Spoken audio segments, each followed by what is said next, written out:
Welcome, everybody. This is the Ohio Arts Council's Rife Gallery. We are here today to listen to Marianne Tipple talk about her artist journey. This is for the current exhibition that we have up that's called Expanded Dimensions, the Quilt and Surface Design Symposium 2020. There are 10 artists that are a part of this exhibition, and we're really excited to hear from Marianne, who lives in Elyria, Ohio, talk about process, the history of her work, and really just give you that delightful behind the scenes info that you're all just dying to have. So without further ado, I'm going to turn it over to Marianne, and she's going to take you through all the good stuff. Enjoy. Oh, and also, for those of you that have recently joined, if you can stay on mute, that would be lovely. If you have any questions or comments, please put them into the chat. That's both on Zoom and on Facebook. We will absolutely be sure to get to those questions in the Q&A section at the end of the talk. Thanks. Enjoy. Hi, guys. Marianne coming to you from Elyria, Ohio. And for those of you who don't know, Elyria is to the west of Cleveland. We're about 22 miles west of Cleveland and down a little bit from the lake. So we have a little bit of snow left, not too much. So we're looking for warmer weather this weekend and a Browns game Monday. So woohoo. Now that we got that out of the way, we'll talk about some of my work. And I grew up in North Ridgeville, which is a little east of Elyria. And it was a farming community. But when I was in the 4th grade, we had a project of making an Egyptian frieze around the top of our classroom. And I guess it just hit me, and I thought, I want to be an artist when I grow up. You know, this is the best part of the day. And ever since then, I wanted to be an artist, much to my father's chagrin. It's like, you'll never make a living, you'll be poor, you know, all kinds of bad things will happen. And it didn't happen. We grew up in Ohio. And this is a piece I did for a show called Growing Up in Ohio that was down at the Decorative Arts Museum. It's my brother Bob and me as kids. We lived across the road from my grandmother. She had a 100-acre farm, and she did all kinds of needle art. She was a master crocheter. She knitted, and she was part of a church group, and they used to make quilts in the church basement. And then they would take a break. They would go out and play in the sandbox and play on the swings and the teeter-totters. And I was always intrigued with this photo of, they all have aprons on. It's like, how many of us quilt and wear our aprons? Nobody I know. But there they are out on the equipment. My grandmother at the top photo on the teeter-totters, she's the one way to the left. And she's in the middle of the sandbox enjoying herself too. So I think she was an inspiration, and she had 9 kids. The 3 oldest ones were boys. The 6 younger ones were girls. And I think they pretty much, because they grew up during the Depression. So they all were into making their own clothes. And my mother sewed her own clothes, and she sewed my clothes for a while. And I can still remember when my mother got her Elna sewing machine. She was so excited. It was a big day. And she was like waiting at the door. It's like, the Elna's coming, the Elna's coming. And it had all the cams with the decorative stitches. This had to be in the mid-50s that she got that sewing machine. And then when I got to be about 9-10 years old, she taught me how to sew on it, and actually let me sew on the Elna. And I wasn't into quilts and that. I more made clothes, but then I kind of found out about art quilts, and this is the first one I did. which was kind of funny. It's called the Crow Princess Tea Party. And it was three of my coworkers. We used to have meetings every day, and they would sit there with their coffee and talk about what they did the night before, which it's like, just get on with the meeting so I can get my work done. But I showed them this and they were just like, that is so, it's really cool. It's exciting. It's like, oh, you don't know. Didn't do the borders in that very well, but I was playing. In 2001, I have a horse. So I was showing my horse and I was making my own show clothes. And somebody told me about QSDS and about how you could go down and, you know, take classes in sewing and that. And I took a class in fabric manipulation with Christine Zoller. And I picked up a Quilt National catalog. And that, because I'm a bookaholic too. So I'm looking through it, and the more I looked at it, and I thought, you know, you live right in the state, you could go down and see this show. And I got up the last weekend it was open in 2001. I got up and drove down to Athens, which is a 4-hour drive from up here, and saw this show. And when I saw it in person, I was like, I have to do that. I really want to do that. And I came home, and as soon as I could, I signed up for more classes at QSDS, and I was hooked. I really have to thank Tracy for hosting the QSDS every year. If I hadn't gone there, I don't think I would have learned, you know, a quarter of what I know. And her hosting it and encouraging people to just be crazy and do whatever you think you can do. You know, if people say you can't, it's like, do it anyway. I don't think we'd have the show Expanded Dimensions with all the really wild fabric pieces in it without QSDS. So really have to thank Tracy for putting it on and putting up with all this crazy artists every year. So I encourage everybody, if you want to, even if you don't want to do fabric, just go for the atmosphere, and there's other things you can do there. And it's just, I just really want to thank Tracy for all that.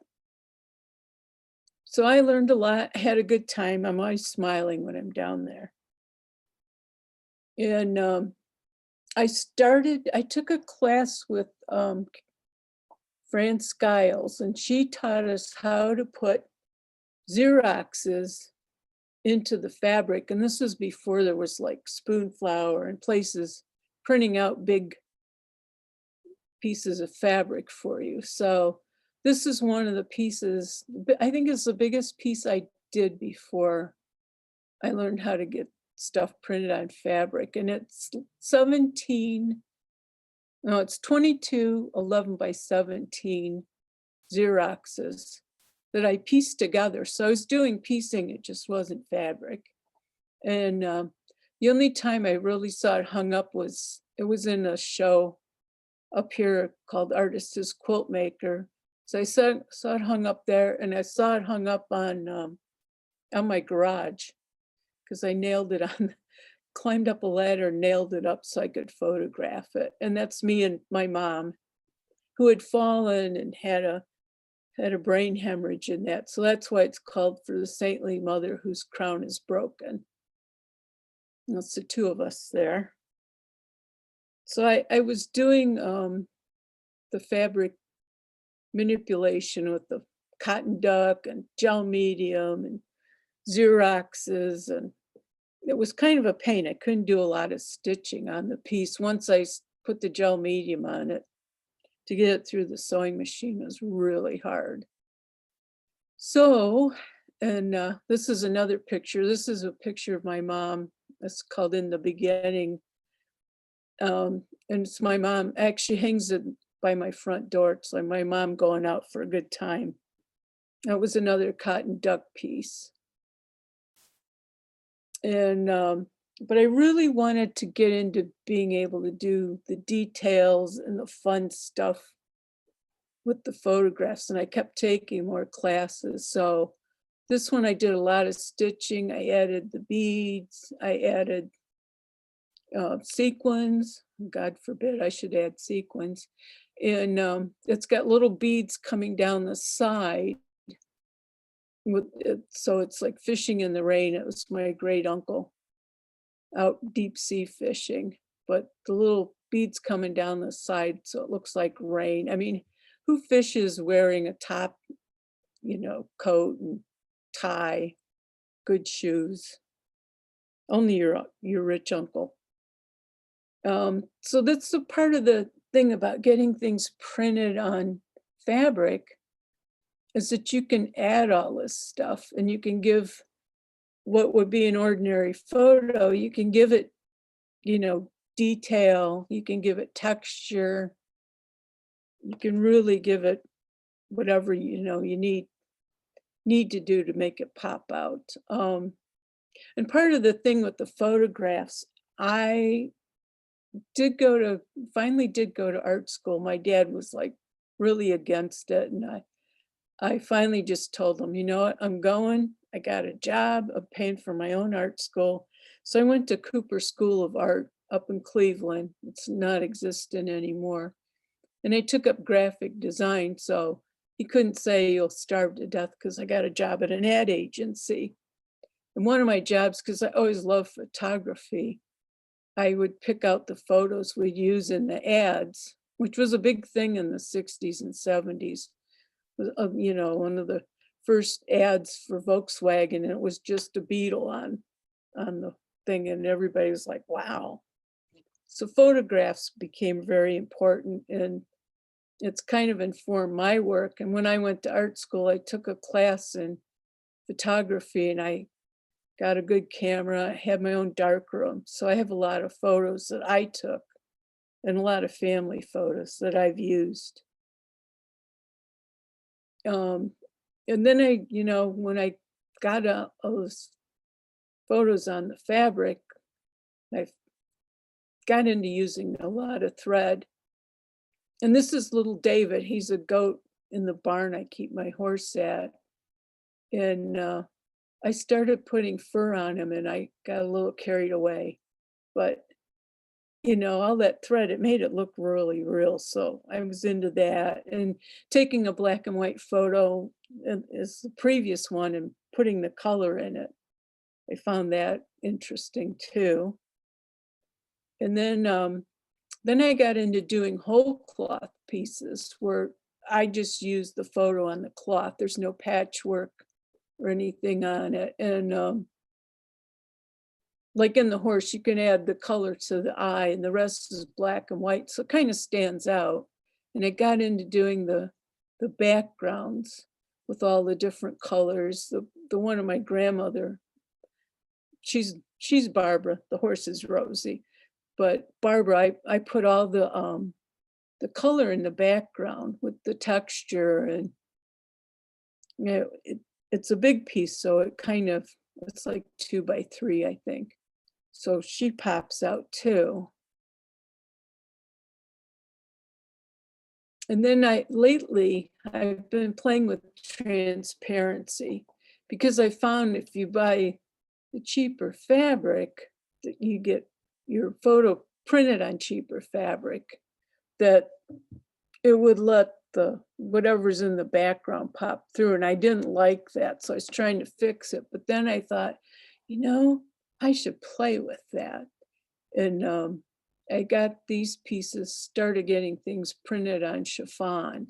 So you can see through the fabric. And then you can also, because it's easy to cut out, like on Sarah here, who's my great grandmother, I cut out the little snippets on her dress. So the fabric beneath it really pops out. And I started using upholstery fabric, which is always fun, because when you go to Joann's, they're like, oh, are you going to cover a footstool? And it's like, not quite. And it's like, what are you going to do? It's like, well, if I tell you, I might have to kill you afterwards. But I do like to go buy weird fabrics and use them in my quilts. And the whole thing, you know, is to make things big. You can make little pieces on your computer with your home printer and that, but to make them big, it's like, it's impressive. And that's what I want people when they go to a quilt show to go, wow, how did she do that? And then Sarah here also has pieces of old lace on her, because I've bought old clothing and cut it up and used it in some of my quilts just for accents. I have a studio. Actually, I'm in my studio right now, and it's not really big. It's 8 foot by 9 foot, but I have 2 sewing machines. I have my big Sweet 16 in here. And that really made a difference in what I was doing too, because I could sew the bigger pieces with the 16-inch harp on it. So that changed my work too. And I think the first piece I did on it, I got into Quilt National, believe it or not. It was like, how the heck did that happen? I said I was going to get it in, and I did. I couldn't believe it. So I have 2 a regular sewing machine. I have the Sweet 16, and I have my fabric in another room, but I don't really have a lot of fabric. But I need to get up and walk around when I'm doing it. I also have a studio assistant. His name is Bobby. He was adopted a couple years ago from the APL. He's not that much of a helper. He does wash dishes, but he leaves them slimy and he won't put them in the dishwasher. So he's limited. I'm trying to teach him how to thread needles. He's not into it. So I'm going to talk a little bit about my process. I start out with a photo. This is a picture of my dad and my aunt on the sidewalk in Cleveland. And it was a little like 1 inch by 2 inch photo that I found, and I scanned it in. And because I worked at the ad agency, I used a lot of Photoshop.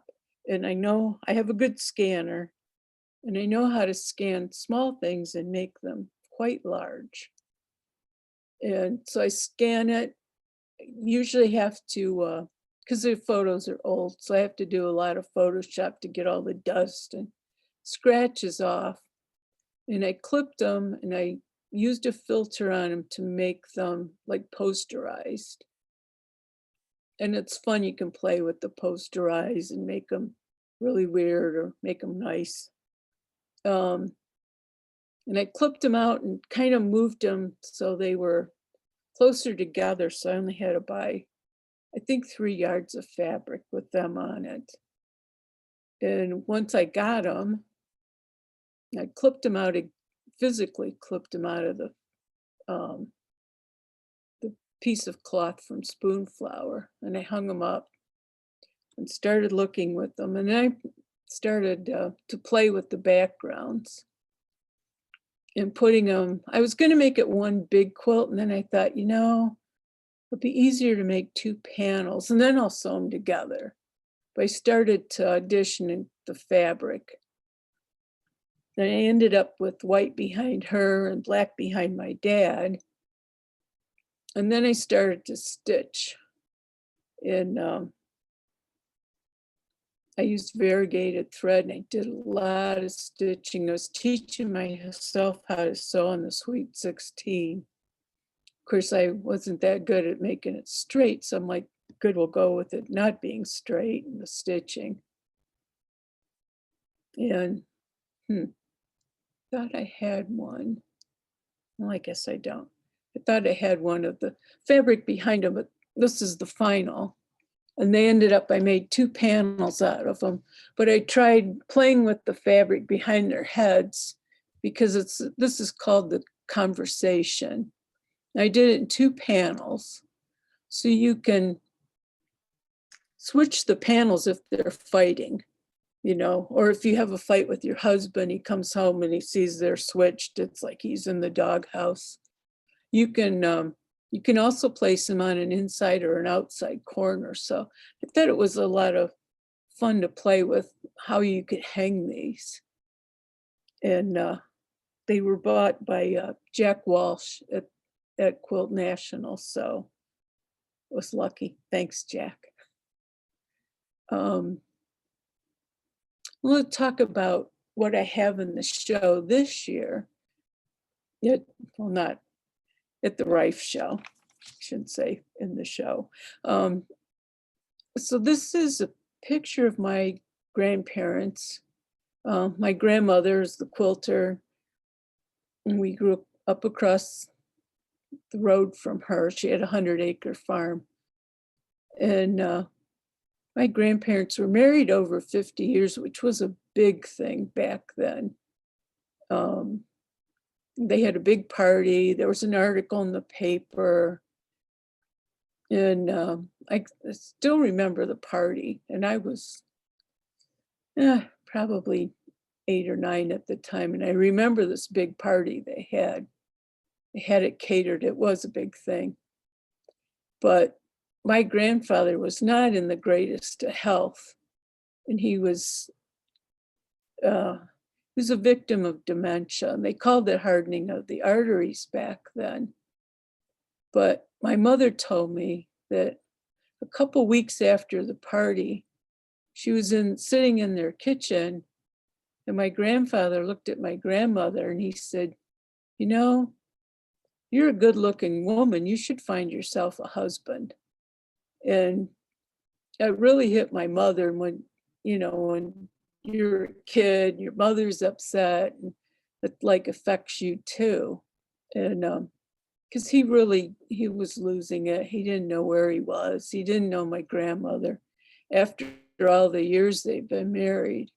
So it was a sad moment. And my whole mother's side was affected with dementia. My mother had it too. So I've made dementia quilts every now and then. I get a thought in my head and a project, and I will make something that deals with dementia. So this one is Kiss Me Once Before You Go. And the second verse in this is Make It Long Enough to Last Forever. So I made this, and I made the stitching on his side is purposefully like interrupted and kind of rough looking up and down. There's little pieces of blue jeans in it. Let me go down to the next one. There's little pieces of blue jeans in it, and cloth and patchwork from my grandmother. And I've been trying to put handwork in. So my grandmother, all the flowers on her dress are like embroidery, French knots. And so I was working on this, and I thought I had it really straight, and I didn't at the top. It was so rough in that, and I was kind of beside myself, like, am I going to take all that stitching out? And I thought about it, and I thought, no, you know what? It's meant to be like that. And so I put in all the X's at the top with the circles. So that was the hugs and the kisses that, they shared between them before my grandfather died. The next piece is called Alone, and it's my grandmother sitting on the outdoor swing they had. And I took this photo, and she didn't know I took it, but she just looked so lonely. She's sitting there. Then I had it printed in chiffon. In the background, all the dots is like a black and white dotted fabric that I put behind there and put her on top of it. So it looks like a mezzo tint, which was big in the 60s. So I like playing with that. And I like her hands just show all the work that she did raising those 9 kids. And we had her over for dinner every night, so it's like we grew up with her too. She raised 9 kids and a bunch of grandkids. And this one is called Where Am I? And it's a photo of my grandfather. And you can just see he's lost. When you have dementia, you are kind of lost.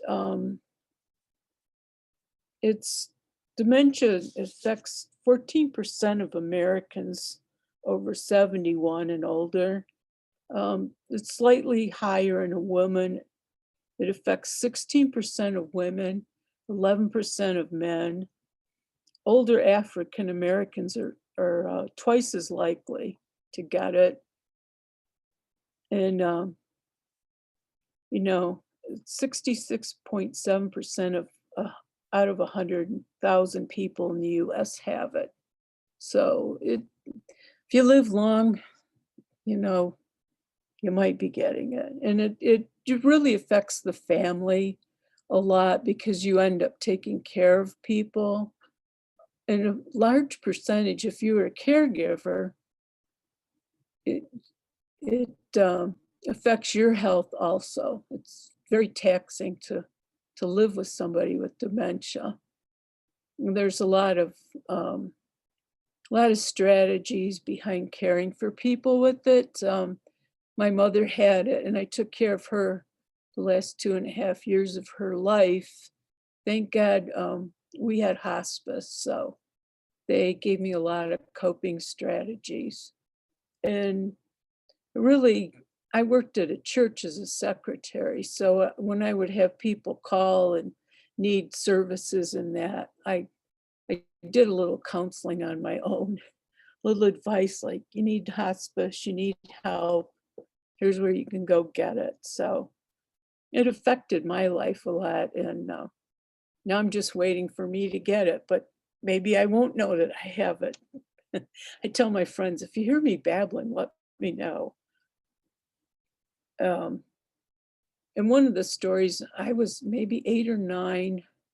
My mother had to take my grandmother somewhere.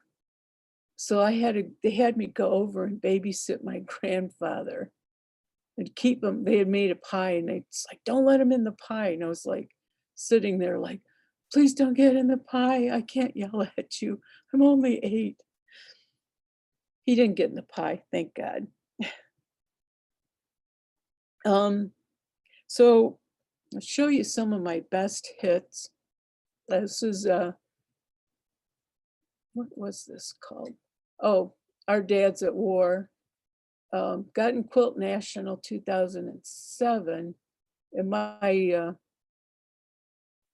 entered it and I thought, Sue Kavanaugh and Diane Herbert, we were sitting at lunch at QSDS one day and they told me I had to enter. So I entered and I couldn't believe I got in. I thought somebody was messing with me. And then I thought, wait a minute, nobody knows I entered. I really did get in. So I came home from work and I told my mother, it's like, I got good news. I got in Quilt National. And she said, oh, that's nice. And I said, no, really, it's a big thing. They look at 1,100 quilts and they only take 80 and mine was one of them. And she looked at me and she said, your head will be so big. So every time I get in something good, I think, oh, there goes my head again. So that got in Quilt National. Then this was the photographs. The Xerox is on Cotton Duck. And then I got in 2013, which was, I had discovered Spoonflower and bought my Sweet 16 that moved into a new house. So it's like a new beginning. And then I also got in, I get in Ohio Designer Craftsman Best of shows, which is an awesome show. It's down at the Ohio Craft Museum. And I've gotten in there a bunch of times. This was the best of 2017, which was funny. It was rejected from Quilt National, but it got in the best of Ohio and then won an award down there. That's my dad. I was going to make this was going to buy recycled fabrics, and everything I bought a suit and cut it up, put it behind him, and it just never looked good. So I had to go out and buy him new fabric, which is kind of how my dad was. And his tie has all kinds of little rhinestone beads. My dad used to, he ran companies and they wouldn't let him wear wild suits, which he was kind of into wearing different suits, but so he would wear these wild flowered ties just as a protest. And then I got in Quilt National 2019. This one is called Candemonium, and it's a photograph I took, and I did all kinds of circular stitching, and it has tucks on it just to play with the motion. Hold on. To play with the motion behind the rider, who's blurred in the can, is stationary.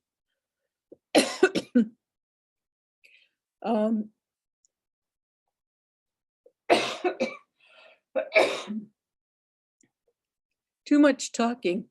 I've been alone so much, I'm not used to talking anymore. This is Joe in the garden. It's one of my horses.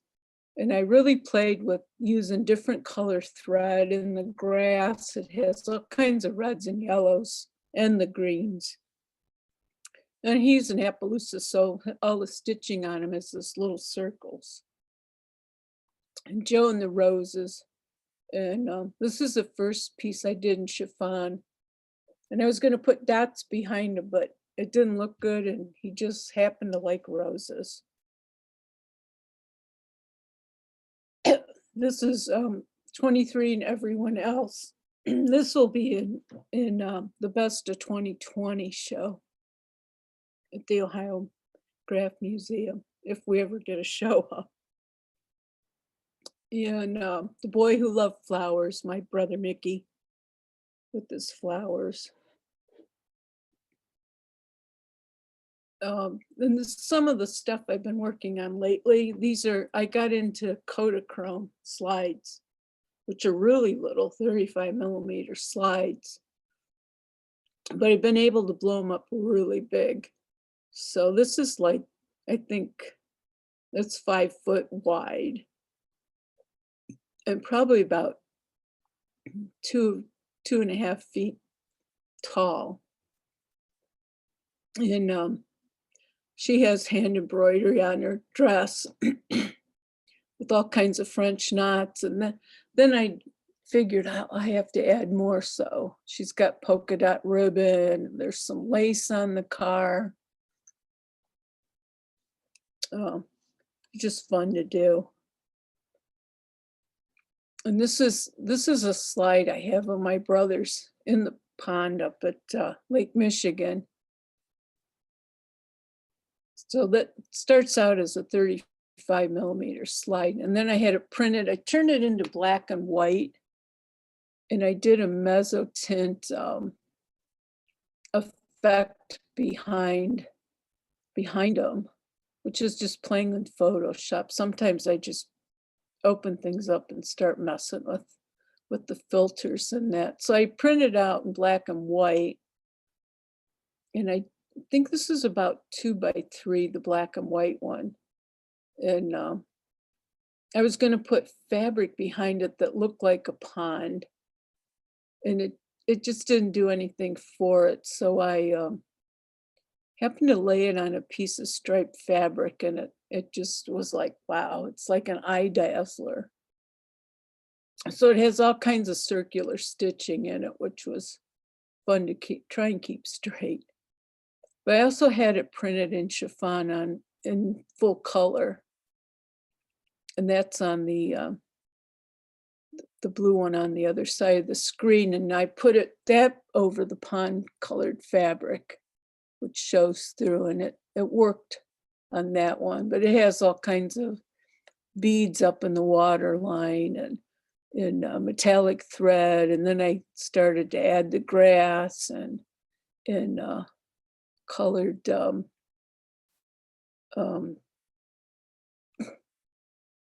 colored film, cheesecloth. That's what I'm thinking. I've been playing with cheesecloth a lot lately and stitching into it as an alternate material. Well, then I did this car with my mother in it. This was also a slide that's like 5 foot wide. That's behind me here, if you can see it. It got rejected from Quilt National, which I was glad because I thought about it. And the more I thought about it, it's like, I don't think I've done yet. So when it got rejected, I went over to Amazon and bought a couple pounds of buttons, and they're all sewn on the car now. So this is what I've been doing for the past, I think, 2 or 3 months. I've been sewing on this, and it's got tapestry fabric and lace on it and beads and buttons, and I'm not quite done yet. It's got silk ribbon embroidery on the trees, so it's going to have more silk ribbon attached to it before I'm completely finished. So it's keeping me off the streets.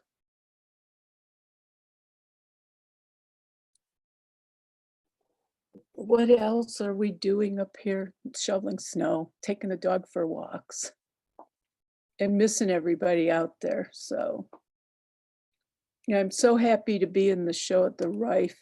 It was really an honor to be asked to donate things to it and to be included in it. When I saw Tracy giving the speech and I saw the work, it's like, I don't know if I'm worthy of being in there, but I guess I am. So, don't know what else I could show you. I think I went too fast.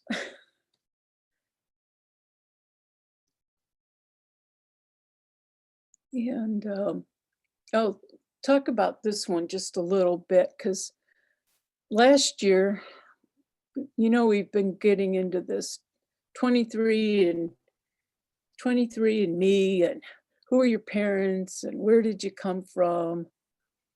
Yes, this is my grandmother and one of my aunts and uncles. I actually think it's my great grandmother, so it'd be great aunt and uncle.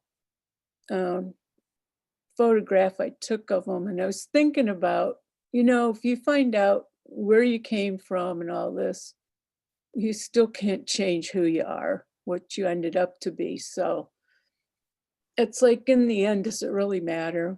We just have to be the best we can be while we're here. And the big question is not how you got here. The question is, why are you here and what are you going to do about it? And that we have to look in ourselves to be the best we can be. And this piece is going to be in the Best of Ohio show. Hey, Marianne. We Okay. have a question, or actually a comment first from Sue Kavanaugh. She said, "Hi, Marianne. Thanks so much for sharing your story and your family.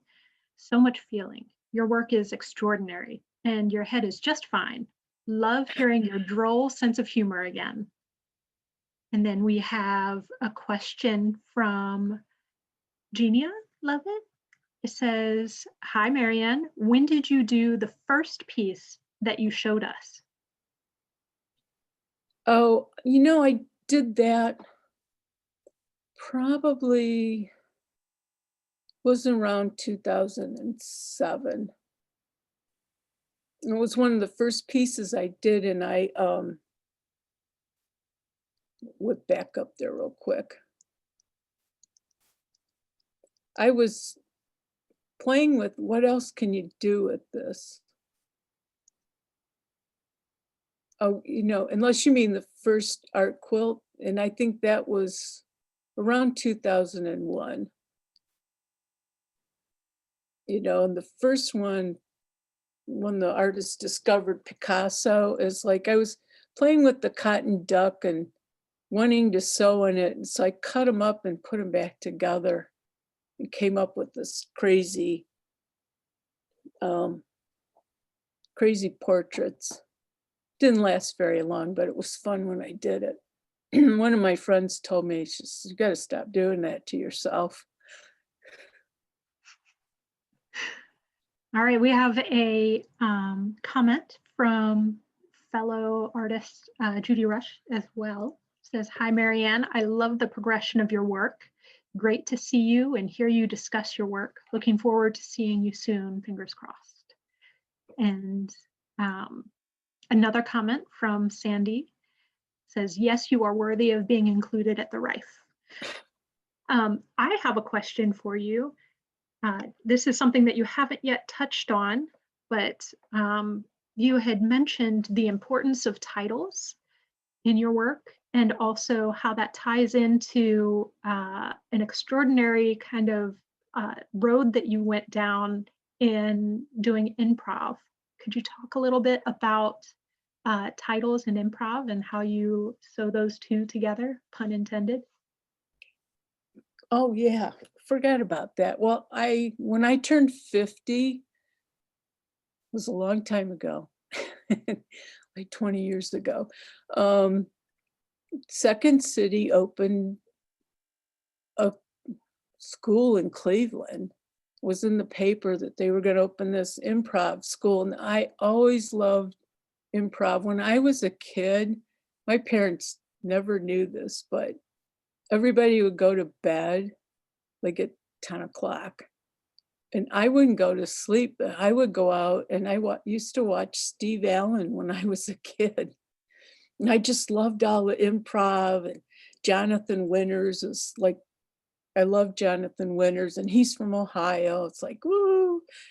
So when they opened up Second City, it's like, I have to do that. And I went and started taking classes at Second City, which is it's a lot of fun, and it's a little more work than people realize. We also had to take writing classes as part of it.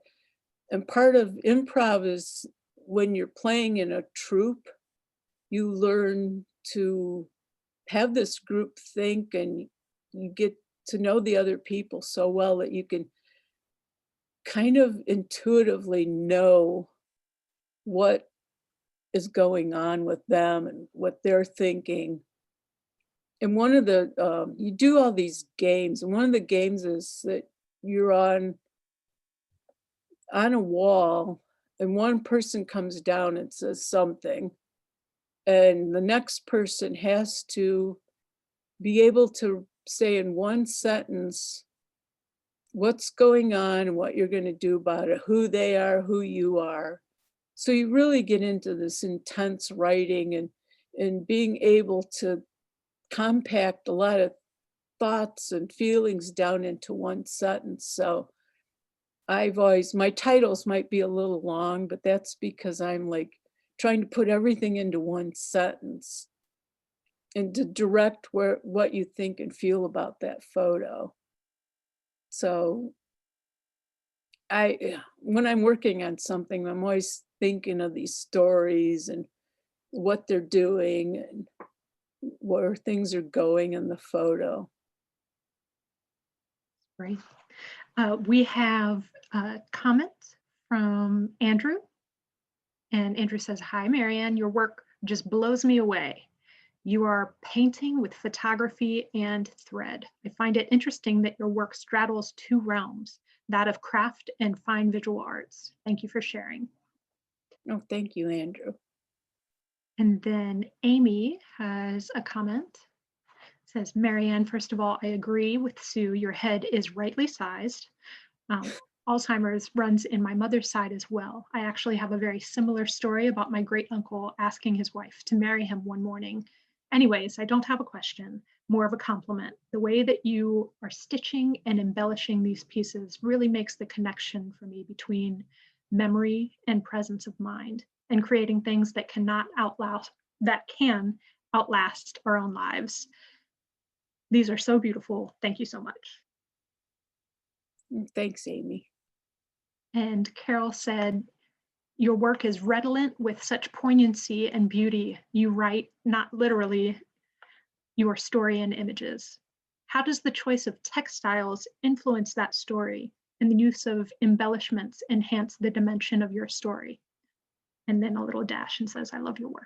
So there is a question in there. Well, I try and find, because a lot of these are period pieces, so I try and find a fabric that kind of goes back to that period. And most periods have colors that are associated with it. So I try to find colors and fabrics that talk about that. And I really love the stitching. And I think stitching can add so much to the story, that you can put a pattern in, you can do like thought bubbles.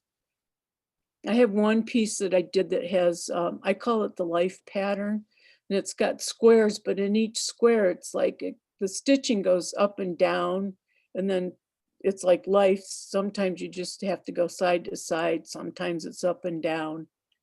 So I just try and make the stitching really part of the photo, part of the feeling. I think it's just something that you get if you do enough stitching. And I'm big into free motion. Don't make me do anything straight. And I had to do enough straight things in advertising and in graphic design that I really want it to look hand sewn a lot. So if you do enough stitching, you can get a pattern going. It just seems to relate to it. I think a lot of it comes when you do enough that it gets to be intuitive. Plus, it's another part of improv. We have a comment from Mary Alexander, said, hi, Marianne, I got here late, but I'm so glad I made it. I love your work and the many media you excel in. And then from Andrew again, says, hi again, do you pre-plan any of the pieces such as mock-ups or sketches? I do a lot of sketching and mock-ups, but I'm very open to whatever happens because it never turns out the way you think it's going to. And I think that was one of Fran Skiles' classes, her master class. It's like, you go with whatever happens, and there's no right or wrong. I always think that when you have a mistake, it's probably just another good opportunity to make something else happen. So I think I have a plan, and it usually never works that way. But that's why I always finish pieces, because I want to see how they come out, because I'm nosy. It's like, oh, I can't wait to see what happens. Well, it's like the button car. I thought it was done, and then that's like, nope, it's not done. It needs buttons. So that's one thing, when you're working, it's like always be open to go with something else. That's when the good stuff happens. I find it really interesting that you're talking about the going with where it takes you. I would love for you to talk a little bit about your choice to really dive into your artistry at what some folks might call a later time in life, right? But I also am thinking about the fact that you have this great history in graphic design. And so my question is, what words of wisdom could you share with folks that are tiptoeing around creative endeavors? Oh, I always think I am so lucky that I'm older. I don't have to go to work every day. So um, I get to stay home and play all day long if I want to. And I'm open to doing this, and I have a passion for it. And I'm always looking like, what else can I do with this? I just sent off to Spoonflower a couple pieces that don't have people in them, so that's going to be a departure for me. And I'm excited to see what's going to happen. And I think I'm just lucky that I have something I want to do and keeps me interested. And now that we're all isolated, um, just to have something to do every day that I think is interesting and, I'm just lucky to be, well, after the beginning of the year ahead, I'd have to say I'm lucky to be alive, but we're just lucky to have all these resources. And I think of I think of all the things that my mother saw, and then I think of all the things we've seen in my lifetime. I'm 72. So I've seen like men land on the moon, and I've seen faxes and cell phones, and just amazing what we've gone through and what we're able to do. And I'm looking forward to seeing in 20 years what's new.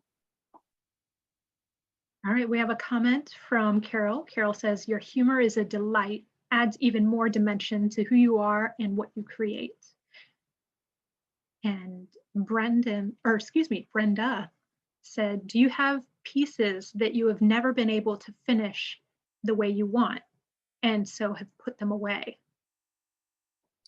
I have pieces I've thrown away. I've done them and it's like, ew. And every once in a while, I'll go through my quilts and I'll think, when I die, do I want people to know I did that? And it's like, no, and I throw them out. It's like, I don't want the dead weight hanging around. It's just when I die, we're going to have a big sale. Everybody come. We'll give it to Textile Art Alliance. They can buy something nice for the museum with the money. But I think, Marianne, we all have stuff that doesn't work. It's like, whatever. At least we were working. that's right. Marianne, is the Brenda asked, where's your trash can? Uh, Um, so talk a little bit about what the title Expanded Dimensions means to you in regards to your work that's in the exhibition, and kind of the flavor that your work brings to the overall exhibition.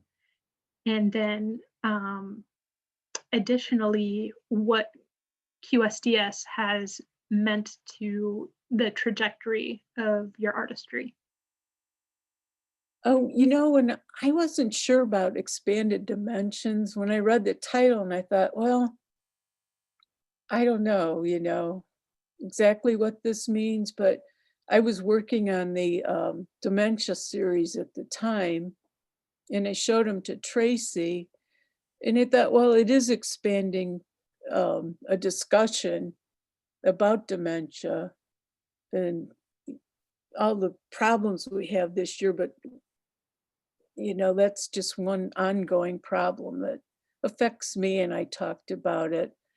But when I saw Tracy give the show, it's like, wow, it says, um, quilt surface design for, you think it's quilts, and it's like, this isn't quilts anymore. This is textiles. And I think we are pushing the boundary um, of what textiles can be, because we've always been, it's like women's work, and the museums kind of poo-poo it. It's like, oh, you could take it off the wall and put it on your bed. And it's like the pieces that are in expanded dimensions aren't going on anybody's bed. I mean, Sue's huge, tributes to the river and what's going on ecologically, that's not going on your bed. Judy Rush's pieces are not going on your bed. Andrea Meyer's pieces, those aren't going on your bed either. It's just, it's a new way of looking at art. And, I hope someday we are in museums. It's like you're going to go up and see these really awesome textiles. So that's my goal, is to get in a big museum someday, hopefully, before I go. And Tracy has opened up just such opportunities for us to come and play in a safe atmosphere, and nobody's putting down somebody's, like, well, that's not a quilt, you can't do that. No, we're all sitting there going, yeah, that's really cool, you should do more of that. So we've encouraged each other, and she's given us a safe playground to play on. That's wonderful. We have a comment from Roz. It says, "Hi, Marianne. You are totally amazing and so worthy and continually experimenting. Love your humor in all things. And I still cannot believe you gifted me with that fabulous quilt of my dad, 26 flat tires. Eternally grateful." Oh, thanks, Roz. And then I have a comment from Amy that says, "I love how the artists in this exhibition are such a community." And that is absolutely true. The way that you're talking about QSDS and what it's meant to you, it's really amazing. I was just so lucky I found QSDS. And I tell you, I was doing rubber stamping at the time. That's how I found a Moneypenny, who used to design the Quilt National hangings. She used to be a big part of that. She also owned a 100 proof press, and I bought all these rubber stamps from her. And she called me up and said that she was going to be at this rubber stamp show. I think it was in Canton, Ohio. And would I come and help her? Which I did, and we got to talking, and she told me about QSDS. So the history goes back a while. And thanks, Anne, for telling me about it. And it really changed my life and my art and what I do. Well, this has been really a fantastic talk. I had one more question and it totally slipped. It's the way it goes, isn't it? Oh, it is. Thank you so much for taking the time to, we do have a question from Amy. Amy asked, "What's next? And who is inspiring you?" I've been looking a lot at African art. I saw the PBS series, Africa. I forget what the rest of it is, the continent net, and how much art and influence comes out of Africa. Because like Picasso and all the modern contemporary people have taken a lot. Paul Klee was another one. Took a lot from African artists. And so I've been looking and reading a lot about Africa. Plus a bunch of my doctors are from Nigeria. It's like, wow, you can come across all these continents and study medicine and, in a second language. It's like, wow, this is awesome. So we'll see what happens. That's wonderful. Well, we are right at about time, and I would like to thank everybody again for joining us for Marianne Tipple's Artist Talk with the Ohio Arts Council's Rife Gallery. This was a part of Expanded Dimensions, the Quilt and Surface Design Symposium for 2020. And the curator is Tracy Rieger, who is also the director of QSDS. And then before we go, we just had two comments come in, so I'll give those to you, Marianne, just so that you have them in your pocket. Just fabulous, keep on, from Brenda. And Amy said, good job. And Suzanne said, Marianne, I am much obliged to your drawing parallels to people, events, and tools that influence and inspire your work. Thank you so much. So overall, everyone really enjoyed your talk and what you brought to the table. So thank you so much. And thank you to the Ohio Legislature, which allows the Ohio Arts Council's Rife Gallery to exist and amplify artists' voices around Ohio, and the wonderful organizations like Quilt and Surface Design Symposium to be highlighted. So I hope all of you enjoyed this and have a great rest of your day. Take care. All right, thanks.